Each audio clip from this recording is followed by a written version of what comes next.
जिस प्रकार महंत योगी चेतन नाथ जी की हत्या हुई, मुझसे छोटे भाई थे वो, और उनको षड्यंत्र के तरह हत्या किया गया, करवाया गया है।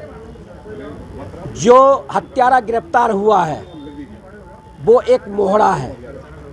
असली हत्यारा जो है, असली हत्यारा है मठ पर जो अवैध रूप से बैठा हुआ है।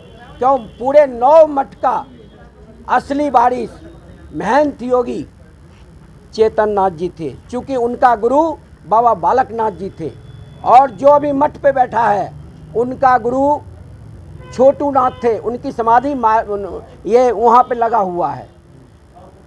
पिता की दौलत पर बेटे का अधिकार होता है, ना कि और को। इस बदमाशी के बल पर उन्होंने 9 स्थान उन्होंने घेर लिया। हमारे भाई नासिक में थे, उनका आश्रम अपने बल पे उन्होंने बनाया।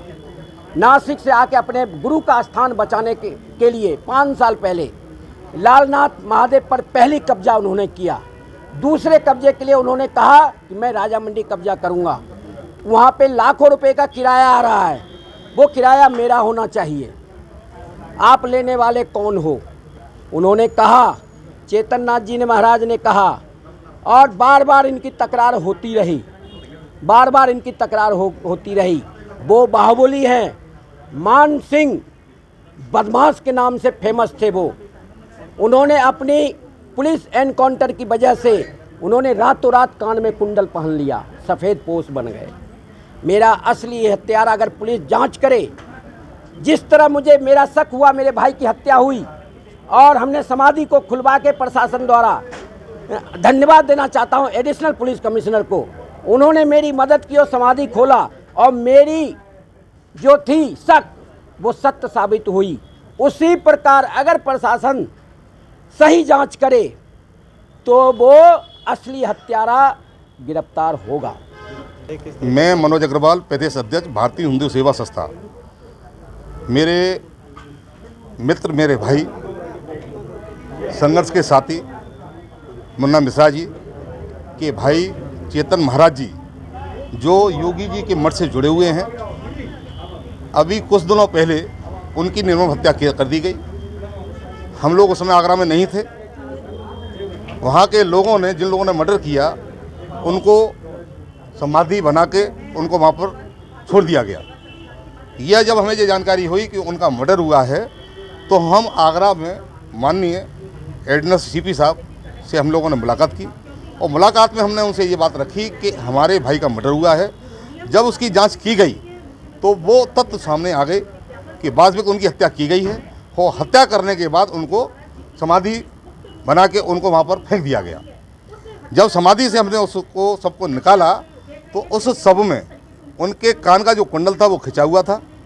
उनके गर्दन को तार के द्वारा उनको बांध के उनकी गर्दन से हत्या की गई, और उनके जो एटीएम था उससे रुपए निकाले गए, जिसमें पुलिस ने मुकदमा दर्ज करके उसमें एक गिरफ्तारी की गई। लेकिन उसमें एक हत्यारा नहीं हो सकता, एक हत्यारा बाबा का मर्डर नहीं कर सकता। हमने फिर उसमें ये मांग रखी, जो हमारा शक आ रहा है बार बार, कि जो मर्डर जिसने किया है उसके 4-5 साथी हैं जो आगरा में कई मर्डर कर चुके हैं। तो हमने जिला प्रशासन से ये मांग की है, डीएम साहब से ये मांग की है कि मठ की जो ज़मीन है उसको खुर्द-बुर्द न किया जाए, और वास्तविकता जो इसमें हत्यारे हैं उनको शीघ्र उनको गिरफ्तार किया जाए। ये मेरी मांग है। मार दिया है हमारे बेटा को, नाथ योगी बेटा को मार दिया। वो बेटा हमको बहुत कुछ करता था, गिर गए, कमर में अथी हुआ, दवाई दारू, हॉर्लिक्स, चमनप्राश, सारे चीज़। माँ तुम कैसी हो? माँ ठीक हो? हाँ बेटा ठीक हूँ माँ, हॉर्लिक्स भेजता हूँ माँ, चमनप्राश भेजता हूँ माँ, कोई दिक्कत हो माँ मुझसे कहना। बेटा हमको बार बार कहता था माँ ठीक हो। मैं सबसे पहले अपना परिचय देना चाहूँगी। मैं भारतीय हिंदू सेवा संस्थान की मातृशक्ति प्रकोष्ठ से प्रदेश अध्यक्ष राखी अग्रवाल। आज हम यहाँ पे डीएम जी साहब के यहाँ पे आए हैं ज्ञापन देने के लिए। डीएम के माध्यम से माननीय योगी जी को हमने एक ज्ञापन दिया है। ज्ञापन का विषय यह है कि जो हमारे चैतन्य महाराज जी की मौत जो हुई थी, मौत नहीं अब तो खुलासा हो गया है कि पोस्टमार्टम में भी आ गया है कि उनका मर्डर हुआ है।